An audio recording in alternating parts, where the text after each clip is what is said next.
My sense is that the combined CBS Viacom has really some compelling content that will, on balance, make them to be, one of the potential winners down the road.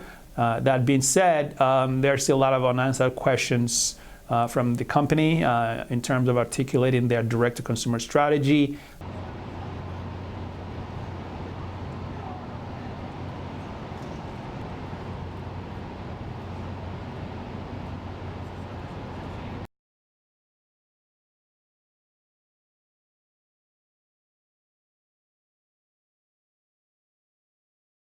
Well, I think it's a continuation of a trend where we're seeing some of the major media companies try to gain more scale to provide a platform, perhaps to launch direct-to-consumer platform.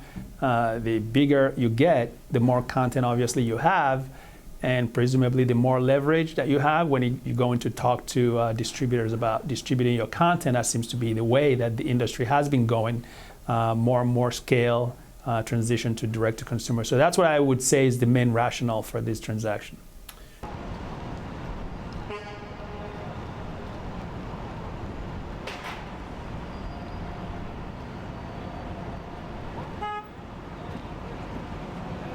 Both companies separated, as you're referring to. At that time, I think the landscape was different.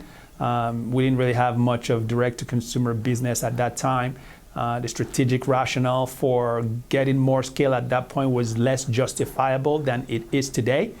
Since then, we've seen some fairly compelling combinations, whether it's Comcast, NBC, or a few others that have really, in the investor's mind, reinforced the potential benefits of gaining more scale. And we've seen the industry, frankly, get a little bit more disruptive and more contentious in negotiations between distributors and content providers. So the more content providers gain more scale, the more distributors also try to go in lockstep.